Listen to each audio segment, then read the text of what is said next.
करेंगे एनाटॉमी का skeletal muscle chapter 10। ठीक है, वेरी शॉर्ट आंसर क्वेश्चन से स्टार्ट करेंगे। ठीक है, define the term isotonic and isometric contraction. ठीक है, आइसोटोनिक और आइसोमेट्रिक कॉन्ट्रैक्शन को टर्म को डिफाइन करो। ठीक है, आइसोटोनिक कॉन्ट्रैक्शन वो कॉन्ट्रैक्शन होते हैं जिसमें मसल जो होती है वो शॉर्ट होती है और पुल डाउन करती है एक दूसरे स्ट्रक्चर को, जैसे कि बोन को, और इसकी वजह से मूवमेंट प्रोड्यूस होता है। जो टेंशन होता है वो इसमें कांस्टेंट रहता है और एनर्जी एक्सपेंड करती है आइसोमेट्रिक कॉन्ट्रैक्शन में, जो कि प्रोड्यूस करता है मिनिमम शॉर्टनिंग मसल्स की, और टेंशन मसल्स पे इंक्रीज हो जाती ग्रेटली। एग्जांपल क्या है इसका? हैवी सब्सटेंस का कैरी विद आर्म एक्सटेंडेड। ठीक है, आर्म को एक्सटेंड करके हैवी सब्सटेंस को कैरी करना। Define fatigue and tonicity. ठीक है, टोनिसिटी और फटीग को डिफाइन करो। फटीग, अगर मसल स्टिमुलेट होती है कॉन्ट्रैक्ट करने के लिए बहुत ही फ्रीक्वेंट इंटरवल पे, तो ये इसका रिस्पांस ग्रेजुअली डिप्रेस हो जाता है और विल इन टाइम, और समय के साथ ये सीज हो जाता है। फटीग जो होता है वो प्रिवेंटेड होता है ड्यूरिंग सस्टेन्ड मस्कुलर एफर्ट में फटीग कम हो जाता है, क्योंकि फाइबर यूजुअली कॉन्ट्रैक्ट करते हैं सीरीज में। टोनिसिटी क्या होता है? स्टेट होती है नॉर्मल टेंशन की या पार्शियल कॉन्ट्रैक्शन की, मसल फाइबर्स के पार्शियल कॉन्ट्रैक्शन की, जब वो रेस्ट में होता है। ठीक है, what is cause of muscle fatigue? ठीक है, मसल फटीग के कारण क्या क्या है? अंडरलाइंग कॉज है मसल फटीग के, अंडरलाइंग कॉज जो है मसल फटीग के वो इनएडिक्वेट, वो है क्या है? इनएडिक्वेट ब्लड सप्लाई और कांस्टेंट स्टिमुलेशन। अंडरलाइंग कॉज जो है मसल फटीग के वो क्या है? इनएडिक्वेट ब्लड सप्लाई और constant stimulation. Name 3 muscle of neck. Neck की 3 मसल्स के नाम बताओ। ठीक है, 3 मसल्स जो है नेक की वो कौन कौन सी हैं? ट्रैपेजियस, स्टर्नोहायोइड और स्टर्नोक्लेडोमास्टॉइड। ट्रैपेजियस, स्टर्नोहायोइड और sternocleidomastoid. Name any 3 muscles of chest and abdomen. ठीक है, चेस्ट और एब्डोमेन के 3 मसल्स के नाम बताओ। Rectus abdominis, serratus anterior, pectoralis major. Rectus abdominis, serratus anterior और pectoralis major. Name 3 muscles of upper and lower limb. Upper और lower limb की 3 मसल्स के नाम बताओ। मसल अपर लिम्ब की 3 मसल्स हैं डेल्टॉइड बाइसेप्स और फ्लेक्सर। डेल्टॉइड बाइसेप्स और फ्लेक्सर। ठीक है, लोअर लिम्ब की मसल्स कौन कौन सी है? रेक्टस फेमोरिस, वेस्टस लैटरलिस और वेस्टस मीडियालिस। ठीक है, rectus femoris, rectus femoris, vastus lateralis और vastus medialis. Long answer. Describe करना है ब्रीफली स्केलेटल मसल्स की हिस्टोलॉजी, और माइक्रोस्कोपिक स्ट्रक्चर बताना है स्केलेटल मसल का। माइक्रोस्कोपिक स्ट्रक्चर बताना है स्केलेटल मसल का। हिस्टोलॉजी स्केलेटल मसल की। स्केलेटल मसल बनी होती है मायोफिब्रिल से। एक सिलिंड्रिकल स्ट्रक्चर है, मतलब कि लगभग 1 से 2 माइक्रोन का होता है डायमीटर में।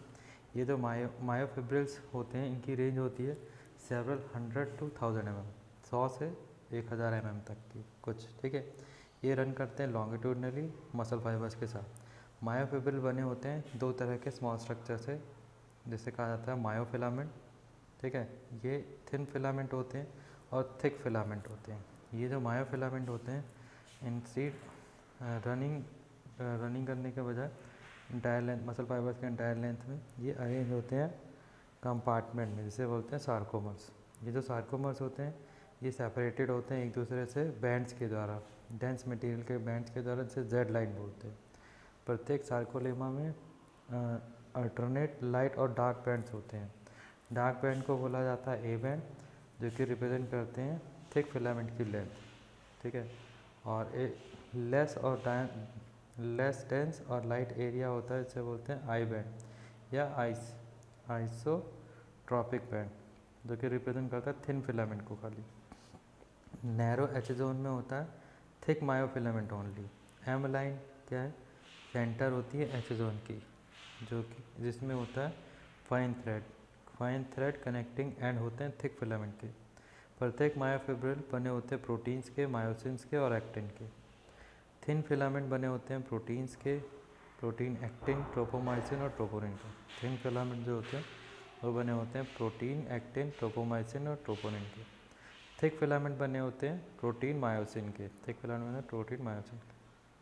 ठीक है, तो ये बैंड है, ठीक है, थिक फिलामेंट और थिन फिलामेंट। ये आई बैंड हो गया, फिर ए बैंड हो गया, फिर आई बैंड हो गया।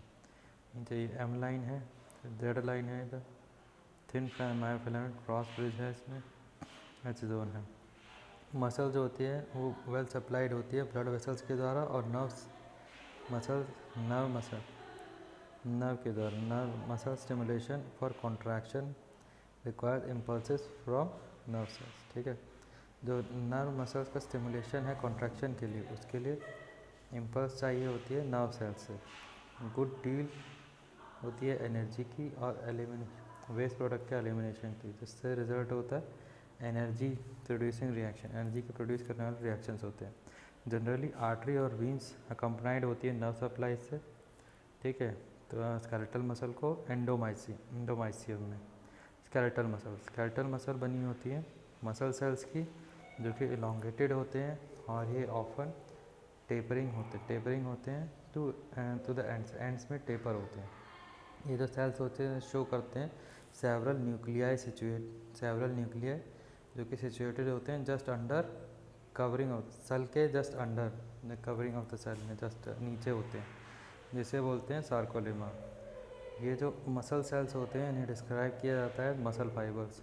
जो लेंथ होती है फाइबर्स की वेरी करती है 10 से 40 मिलीमीटर से। मसल फाइबर्स लाई करते हैं पैरेलल एक दूसरे के, और जब इसे व्यू किया जाता है माइक्रोस्कोप के अंदर तो ये शो करते हैं वेल मार्क्ड ट्रांसवर्स डार्क और लाइट बैंड्स। ठीक है, हेंस इसलिए इनको नाम दिया था स्ट्रिएटेड और स्ट्राइप्ड मसल्स। प्रत्येक मसल फाइबर्स कवर्ड होता है फाइबर्स टिश्यू से, जिसे बोलते हैं एंडोमाइसियम। स्मॉल बंडल्स जो होते हैं फाइबर्स के वो इनक्लोज होते हैं पेरीमाइसियम से, और जो होल मसल होती है एपिमाइसियम में। फाइबरस टिश्यू इनक्लोज करता है फाइबर्स को, बंडल्स को, और होल मसल एक्सटेंड होती है बियॉन्ड मसल, ताकि बन जाए एक टेंडन जो कि अटैच करता है मसल को बोन से या स्किन से। ठीक, कॉन्ट्रैक्शन होता है इस मसल का, वो होता है अंडर विल पावर, पर्सन की विल पावर के अंडर में। दैट इज़ जो कॉन्शियस कंट्रोल होता है पर्सन का। ठीक है, हेंस मसल को बोलते हैं वॉलंटरी मसल। इस तरह की मसल बोलते हैं voluntary muscle. Skeletal muscle enable करती है बॉडी का मूवमेंट। डिस्कस करो मसल कॉन्ट्रैक्शन की फिजियोलॉजी। ठीक है, शॉर्ट नोट बताओ स्केलेटल मसल्स के फंक्शंस पे। मस्कुलर कॉन्ट्रैक्शन को एक्सप्लेन करो। फिजियोलॉजी, मसल कॉन्ट्रैक्शन की फिजियोलॉजी। मसल कॉन्ट्रैक्शन में रिक्वायर होता है स्टिमुलेशन किसी इम्पल्स के द्वारा नर्व सेल्स से। ठीक है, इसमें गुड डील होती है एनर्जी की और एलिमिनेशन होता है प्रोडक्ट का एनर्जी प्रोड्यूसिंग रिएक्शन के द्वारा। ठीक है, स्टिमुलेशन होता है मसल कॉन्ट्रैक्शन के लिए, वो सप्लाइड होता है नर्व सेल या न्यूरॉन के द्वारा। ठीक है, बंडल इन फाइबर्स के जो होते हैं वो डिफरेंट न्यूरॉन से फॉर्म करते हैं एक नर्व। मोटर न्यूरॉन स्टिमुलेट करता है मसल के टिश्यू को। जैसे ही एक्सॉन एंटर करता है स्केलेटल मसल में तो डिवाइड हो जाता है दो स्मॉल फाइबर्स में और दो डेंड्रिया में। ठीक है, स्मॉल फाइबर दो डेंड्रिया में। ये जो ब्रांचेस होती हैं ये क्लोज कांटेक्ट में आती है सार्कोलेमा, मसल फाइबर्स के सार्कोलेमा के साथ। इसका जंक्शन जो होता है एक्सॉन टर्मिनल्स का मोटर न्यूरॉन के एक्सॉन टर्मिनल का जंक्शन होता है, और सार्कोलेमा जो होते हैं मसल फाइबर के उसे कहा जाता है न्यूरोमस्कुलर जंक्शन या motor end plate. Neuromuscular junction या मोटर एंड प्लेट। जो डिस्टल एंड है एक्सॉन टर्मिनलिस का, उसे एक्सप्लेन किया है वो एक्सपैंड होते हैं बल्ब लाइक स्ट्रक्चर में, जिसे बोला जाता है सिनेप्टिक एंड बल्ब। ठीक है, ये जो एंड बल्ब होते हैं इनमें सिनेप्टिक वेसल्स होती हैं जिसमें होता है केमिकल सब्सटेंस, जिसे कि बोला जाता है न्यूरोट्रांसमीटर। ठीक है, सिनेप्टिक क्लेफ्ट जो होता है वो एक स्पेस होता है एक्सॉन टर्मिनल और सार्कोलेमा के बीच में। ठीक है, इंक्रीज द सरफेस को बढ़ाने के लिए, सरफेस एरिया को बढ़ाने के लिए, सार्कोलेमा के सरफेस एरिया को बढ़ाने के लिए ये फोल्डेड होते हैं, जिन्हें बोला था सब न्यूरल क्लेफ्ट। जैसे नर्व इम्पल्स अराइव होता है एक्सॉन टर्मिनल पे तो कैल्शियम आयन एंटर करता है एक्सॉन टर्मिनल में, रिलीज़ करता है एसिटाइलकोलिन, एक न्यूरोट्रांसमीटर है जो कि सिनेप्टिक क्लेफ्ट में सिनेप्टिक क्लेफ्ट एक न्यूरोट्रांसमीटर है। न्यूरोमस्कुलर जंक्शन पे ACH बाइंड करता है न्यूरोट्रांसमीटर रिसेप्टर पे और सार्कोलेमा मसल फाइबर्स पे, ठीक है, और उसको चेंज कर देता है उसकी परमेबिलिटी, जिससे कि रिजल्ट होता है इनवर्ड मूवमेंट होता है आयन का, जो कि डिपोलराइज कर देता है मेम्ब्रेन को और नर्व इम्पल्स जनरेट हो जाती है, जिससे मसल कॉन्ट्रैक्ट हो जाती है। मसल कॉन्ट्रैक्शन प्रिवेंट करी जाती है एंजाइम के द्वारा, जिसे बोलते हैं एसिटाइलकोलिनेस्ट्रेस, एसिटाइलकोलिनेस्ट्रेस ACHE, ठीक है, जो कि प्रेजेंट होता है सब न्यूरल क्लेफ्ट की सरफेस पर, ठीक है, विदिन 1/500 सेकेंड में। ACHE जो होता है ब्रेक करता है ACH को एसिटाइल और कोलिन में, ठीक है, जिससे रिजल्ट होता है मसल्स का रिपोलराइजेशन और जनरेशन होता है दूसरे इम्पल्स का, जिसकी वजह से रिलैक्सेशन होता है। ये जो साइकिल होती है रिपीट होती है। Explain different type of contraction in muscles, ठीक है, मसल्स में जो डिफरेंट टाइप के कॉन्ट्रैक्शन होते हैं उसको एक्सप्लेन करना है। वेरियस टाइप के कॉन्ट्रैक्शन प्रोड्यूस होते हैं वेरियस स्केलेटल मसल्स में। सबसे पहले ट्विच इस टाइप का जो कॉन्ट्रैक्शन होता है ये रैपिड जर्की रिस्पॉन्स होता है सिंगल स्टिमुलस के लिए। जो रिकॉर्ड होता है मसल कॉन्ट्रैक्शन का उसे कहा जाता है मायोग्राम, ठीक है, जो कि बना होता है लेटेंट पीरियड से, कॉन्ट्रैक्शन से और रिलैक्सेशन पीरियड से।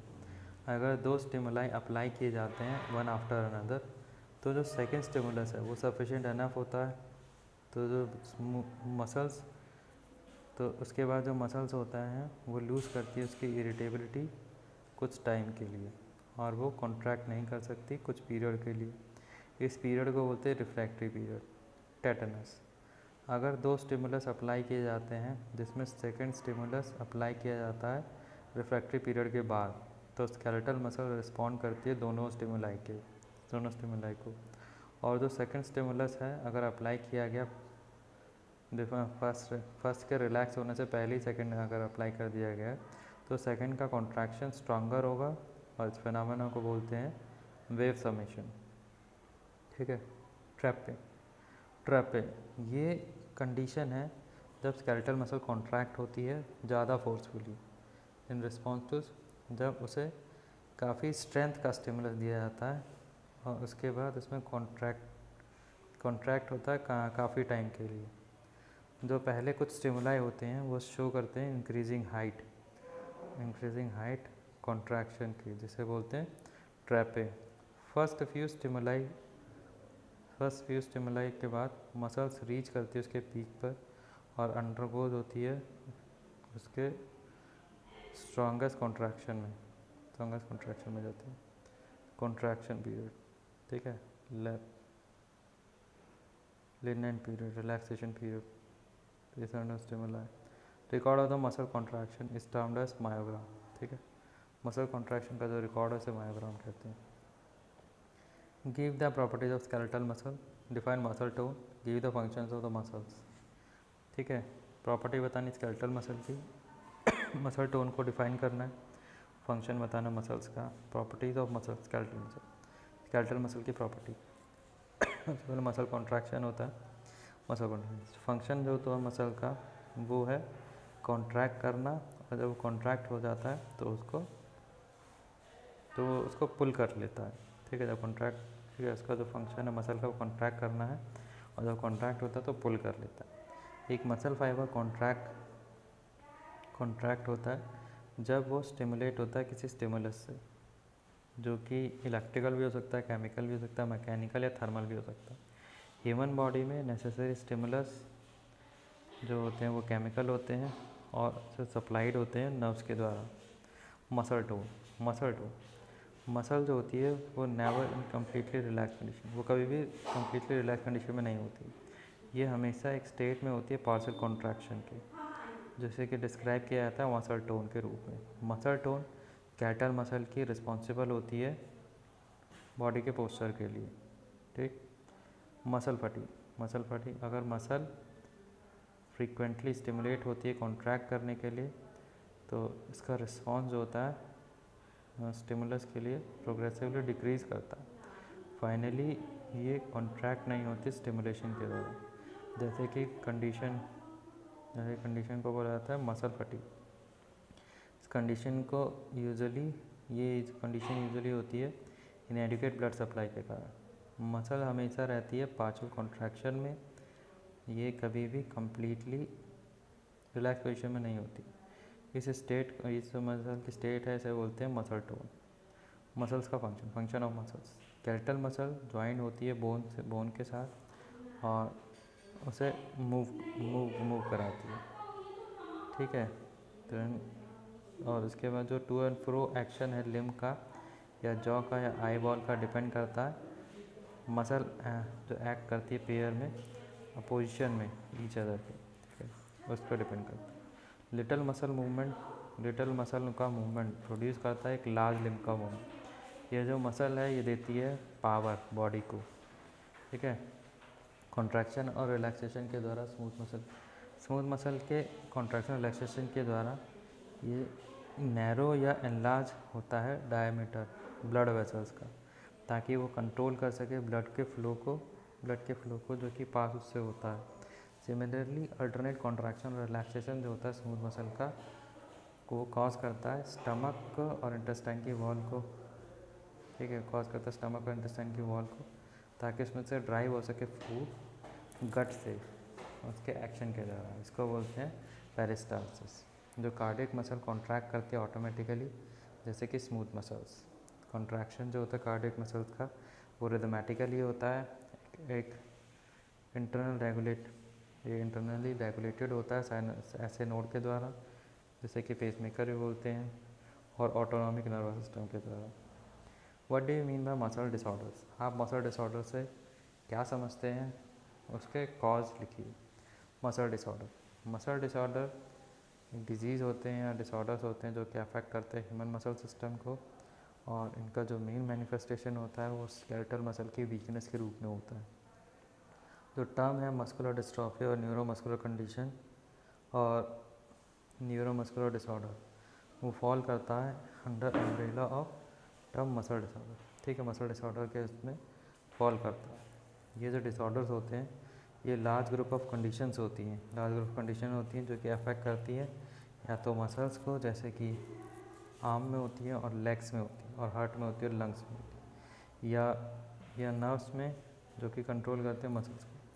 मसल्स का जो डिसऑर्डर है वो कॉज करता है वीकनेस या पैरालिसिस, ठीक है, इंटैक्ट नर्वस सिस्टम के प्रेजेंस में, ठीक है। कॉज ऑफ मसल डिसऑर्डर का कॉज, तो मसल डिसऑर्डर के कॉज होते हैं, इसमें इंक्लूड किया जाता है एज, हेरिडिटरी, ठीक है, इंजरी या ओवर यूज, जैसे कि स्प्रेन या स्ट्रेन, क्रैम्प या टेंडिनाइटिस। जेनेटिक डिसऑर्डर जैसे कि मस्कुलर डिस्ट्रॉफी, कुछ कैंसर्स, मायोसाइटिस, इन्फ्लेमेशन जैसे कि मायोसाइटिस, ठीक है। नर्व्स की डिजीज़ जो कि इफेक्ट करती है मसल्स को, इन्फेक्शन डिजीज़, कुछ मेडिसिन्स, मेटाबॉलिक कॉज और endocrine cause, autoimmune disorders, aetiology कभी कभी नहीं पता होती किसी टाइम पर। How to classify muscle disorders? Each the disorders of skeletal muscle, ठीक है। अपने कैसे क्लासीफाई करते हैं मसल के डिसऑर्डर्स को? डिसऑर्डर्स बताओ स्केलेटल मसल्स के। क्लासिफिकेशन ऑफ मसल डिसऑर्डर्स के क्लासिफिकेशन, ठीक है। मसल डिसऑर्डर्स को क्लासीफाई किया जाता है प्राइमरी या सेकेंडरी के बेस पर, क्रैम्प, फाइब्रोसाइटिस के बेस पर, और भी बहुत सारी चीज़ें हैं, ठीक है। सबसे पहले से क्लासीफिकेशन मसल डिसऑर्डर को क्लासीफाई किया जाता है सबसे पहले प्राइमरी सेकेंडरी में क्या देखा, जो डिजीज़ और डिसऑर्डर्स होते हैं वो रिजल्ट होते हैं डायरेक्ट अबनॉर्मलिटीज, मसल्स के डायरेक्ट अबनॉर्मलिटीज़ का, जिन्हें कि अगर मसल की डायरेक्ट अबनॉर्मलिटीज हुई है तो उसे प्राइमरी मसल डिजीज़ बोलते हैं। जैसे कि एग्जांपल हो गया पोलियोमाइलाइटिस, ठीक है, पोलियो जो होता है, ठीक है। डिजीज़ जो कि सेकेंडरी होते हैं वो दूसरी कंडीशन के लिए, जिसकी वजह से मसल डैमेज हो जाती है। एग्जांपल हो गया डिजीज़ का हो गया एंडोक्राइन इशू की वजह से कभी कभी हो जाता है, ठीक है। जेनेटिक भी हो सकता है, एक्वायर्ड भी हो सकता है, न्यूरोमस्कुलर हो सकता है, मायोपैथीज हो सकता है। कॉमन टाइप के मसल डिसऑर्डर्स में इंक्लूड होता है मायोपैथीज में जैसे हो गया पोलियो हो गया, डर्मेटोमाइलाइटिस हो गया, DMD हो गया, थायराइड इंड्यूस्ड मायोपैथी हो गया। क्रैम्प में क्या होता है? प्रोलॉन्ग पेनफुल इनवॉलंटरी कॉन्ट्रैक्शन तो skeletal muscle, prolong painful involuntary muscle involuntary contraction तो स्केलेटल मसल का। फाइब्रोसाइटिस, इन्फ्लेमेशन होता है फाइब्रस कनेक्टिव टिश्यू का मसल्स में, इसमें ये इफ़ेक्ट करता है मसल्स को, ट्रंक के और बैक के मसल्स को, ये ट्रंक और बैक के मसल्स को भी अफेक्ट करता है। माइस्थीनिया ग्रेविस, रैप्डोमायोलाइसिस, रैप्डोमायोलाइसिस, कार्डियक मायोपैथी में हो गया कोरोनरी आर्टरी डिजीज। ठीक है। एमायोट्रोपिक लेटरल स्क्लेरोसिस, फिर सार्कोपीनिया, ये जो मसल डिजीज़ है ये प्राइमरी हो सकती है, सेकेंडरी हो सकती है। ठीक है। प्राइमरी सार्कोपीनिया कॉज करता है मसल मास लॉस और मसल स्ट्रेंथ लॉस।